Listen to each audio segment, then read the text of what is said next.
Hello दोस्तों, आप लोगों का फिर से स्वागत है एक नए वीडियो में। तो हम लोगों ने इससे पहले वीडियो में बहादुर चैप्टर नंबर 6 किए थे, जिसके लेखक अमरकांत जी थे।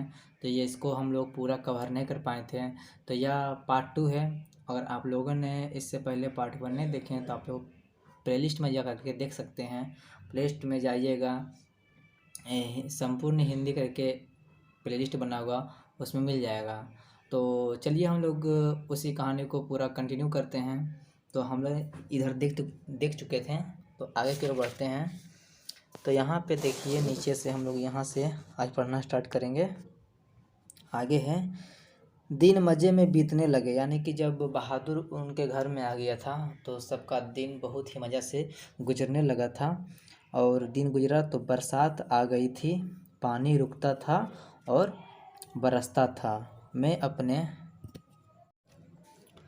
को बहुत ऊंचा महसूस करने लगा था। यानी कि अमरकांत जी अपने आप को बहुत ही ऊंचा महसूस करने लगे थे।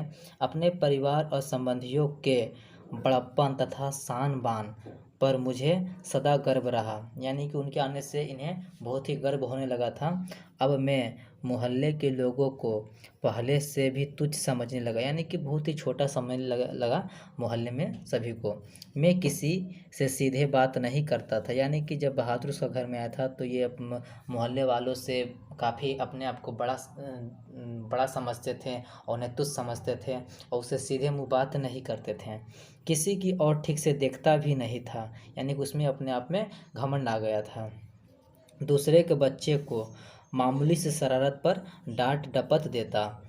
कई बार पड़ोसियों को सुना चुका था, जिसके पास कलेजा है वही आजकल नौकर रख सकता है। यानी कि बहुत बार पड़ोसियों को ताना मारते रहता था कि देखो मेरे घर में नौकर है, तुम लोग का हैसियत क्या, तुम लोग क्या रख पाओगे। यानी कि बड़े बड़े लोग ही नौकर चाकर रख पाते हैं। घर के स्वांग की तरह रहता है। यानी कि घर के परिवार की तरह रहता है। निर्मला भी सारे मोहल्ले में शुभ सूचना दे आई थी। आधी तनख्वाह तो नौकर पर ही खर्च हो रही है। यानी कि मोहल्ले वालों को उसने बोला कि यानी कि जितना भी कमाते हैं इसका आधा खर्चा तो नौकर चाकर में ही चला जाता है। पर रुपया पैसा कमाया किस लिए जाता है। वे तो कई बार कह चुके हैं थे कि तुम्हारे लिए दुनिया के किसी कोने से नौकर जरूर लाऊंगा, वही हुआ। यानी कि वो ऐसा कहते हैं मोहल्ले वालों से कि मैं अपनी यानी कि जो पत्नी है उसके लिए दुनिया से कहीं से भी नौकर लेके चला आऊँगा। लेकिन एक दिन ऐसा हुआ, वह लेके चला आया। निस्संदेह बहादुर की वजह से सबको खूब आराम मिल रहा था। यानी कि जब से बहादुर आया था उसका घर में सभी को बहुत ही ज़्यादा आराम मिल रहा था। घर खूब साफ और चिकना रहता, कपड़े चमाचम सफ़ेद। निर्मला की तबीयत भी काफ़ी सुधर गई। अब कोई एक खर भी ना टसकता था। यानी कि जब से बहादुर घर में आया था सब सुख से रह रहे थे। जो निर्मला का तबीयत बराबर खराब होता था वह भी अब काफ़ी हद तक सुधर गया था। सबके कपड़े साफ रहते थे, घर साफ सुथरा रहते थे।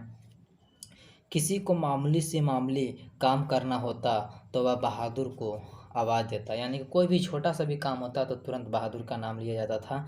बहादुर एक गिलास पानी, बहादुर पेंसिल नीचे गिर गई उठाना, इसी तरह की फरमाइश से बहादुर घर में फिरकी की तरह नाचता रहता। यानी कि इधर उधर काम करते रहता, कभी इसका काम कभी उसका काम। सभी रात में पहले ही सो जाते। यानी कि सभी जो रात में उसका घर के परिवार थे जल्दी सो जाते थे और सवेरे 8 बजे के पहले ना उठते थे। और लेकिन देर से उठने की आदत सबको हो गई थी। मेरा बड़ा लड़का किशोर काफ़ी शान शौकत और रोब-दाब से रहने का कायल था। यानी कि अमरकांत जी के बेटा का नाम क्या हो जाता है यहाँ पर, तो किशोर हो जाता है। जो कि बड़ा बेटा है उसे शान शौकत और रोब-दाब से रहने का यानी कि ख्वाहिश था, और उसने बहादुर को अपने कड़े अनुशासन में रखने की आवश्यकता महसूस कर ली थी। यानी कि वो कड़े अनुशासन में अब यानी कि बहादुर को रखता था। फलता उसने अपने सभी काम बहादुर को सौंप दिए। यानी कि जितना भी काम उसका था सब बहादुर से करवाता था। सवेरे उसके जूते में पॉलिश लगनी चाहिए। ये बहादुर को काम दे दिया गया था। कॉलेज जाने के ठीक पहले साइकिल की सफाई ज़रूरी थी। रोज़ ही उसके कपड़ों की धुलाई और इस्त्री होनी चाहिए। ये सब ख्वाहिश किशोर का था और रात में सोते समय वह नित्य बहादुर से अपने शरीर का मालिश कराता और मुक्के भी लगवाता। पर इतनी सारी फरमाइशों की पूर्ति में कभी कभी कोई गड़बड़ी भी हो जाती। जब ऐसा होता किशोर गरज तरज करने लगता, उसको बुरी बुरी गालियां देता और उस पर हाथ छोड़ देता। मार खाकर बहादुर एक कोने में खड़ा हो जाता चुपचाप। जब इतना चीज़ करता बहादुर तो कुछ कुछ गलतियां होने पर उसे बहुत ही गाली देता, पीटता। तो अगर उसे पिटाई होता तो वह चुपचाप कोने में जाके खड़ा हो जाता था। आगे है, जब वे किशोर चेतावनी देता, मेरा काम सबसे पहले होना चाहिए, अगर एक काम भी छूटा तो मारते मारते हुलिया टाइट कर दूंगा। अगर किशोर का कोई भी काम छूटता था तो उसे मार के हुलिया टाइट करने की धमकी भी देता था। साला कामचोर, करता क्या है तू, बैठा बैठा खाता है, ऐसा उसे बुला भला कहा जाता था। रोज ही कोई ना कोई ऐसी बात होने लगी जिसकी रिपोर्ट पत्नी मुझे देती थी। ये सब जितना भी घटनाएं दिन भर होता था उसका रिपोर्ट अमरकांत जी को उसकी पत्नी यानी कि निर्मला दिया करती थी। मैंने किशोर को मना किया पर वह नहीं माना तो मैंने यह सोचकर छोड़ दिया कि थोड़ा बहुत तो यह चलता ही रहता है, फिर एक हाथ से ताली कहाँ बजती है। उसने सोचा कि एक हाथ से ताली नहीं बजती, इसमें कुछ दोष बहादुर का भी होगा, इसलिए उसे बड़ा बुला कहा जाता है। बहादुर भी बदमाशी करता होगा। पर एक दिन जब मैं दफ्तर से आया तो मैंने किशोर को एक डंडे से बहादुर की पिटाई करते हुए देखा। निर्मला कुछ दूरी पर खड़ी होकर हाहा करती हुई मना कर रही थी, यानी कि हंसते हंसते वह किशोर को मना कर रही थी कि इसे मत मारो, छोड़ दो। मैंने किशोर को डांट कर अलग किया। कारण यह था कि शाम को साइकिल की सफाई करना बहादुर भूल गया था। यानी कि शाम को सफाई करना बहादुर जब साइकिल का भूल गया था तो किशोर उसे बहुत ही डंडा से पीट रहा था। किशोर ने उसको मारा तथा गालियाँ दी तो उसने उसका काम करने से ही इनकार कर दिया। तुम साइकिल साफ क्यों नहीं करते, यानी अमरकांत जी उससे पूछा। मैंने उससे कड़ाई से पूछा। बाबूजी, भैया ने मेरे बाप को क्यों लाकर खड़ा किया, यानी कि उसने उसके पिताजी को गाली दे दिया था। वह रोते हुए बोला, मैं जानता था कि किशोर उसको और भी भद्दी गालियाँ देता था, लेकिन आज उसने सुअर का बच्चा कहा था जो उसे बर्दाश्त न हुआ। निसंदेह वह गाली उसके बाप पर पड़ती थी, इसलिए बहादुर ने उसका काम करने से मना कर दिया था, क्योंकि किशोर ने उसके पिताजी को गाली दिया था। मुझे कुछ हंसी आई, यानी अमरकांत जी को इस पर कुछ हंसी आ गई। खैर, किशोर के व्यवहार को अच्छा नहीं कहा जा सकता था, पर गृह स्वामी होने के कारण मुझ पर कुछ और गंभीर दायित्व भी थे। मैंने उसे समझाया, बहादुर, ये आदत ठीक नहीं है। तुम ठीक से काम करोगे तो तुमको कोई कुछ भी नहीं कहेगा। मेहनत बहुत अच्छी चीज़ है। जो उससे बचने की कोशिश करता है वह कुछ भी नहीं कर सकता है। उल्टा यानी कि बहादुर को ही समझाने लगे अमरकांत जी कि तुम्हारा ही गलती इसमें है, ऐसा तुम नहीं करो। रूठना फूलना मुझे सख्त नापसंद है। तुम तो घर के लड़के की तरह हो। घर के लड़के मार नहीं खाते हैं। हम तुमको जिस सुख आराम से रखते हैं वह कोई क्या रखेगा। जाकर दूसरे घरों में देखो तो पता लगेगा, नौकर चाकर भरपेट भोजन के लिए तरसते रहते हैं। चलो, सब खत्म हुआ, अब काम करो। इतना कहकर अमरकांत जी बोले, चलो अब सब चीज़ खत्म होगी, अपना काम करो, ये सब भूल जाओ। लेकिन वह चुपचाप सुनता रहा, फिर हाथ मुंह धोकर काम करने लगा। जल्दी ही वह प्रसन्न भी हो गया। रात में सोते समय वह अपनी टोपी पहनकर देर तक गाता रहा, यानी कि देर तक वह गाना गाते रहा।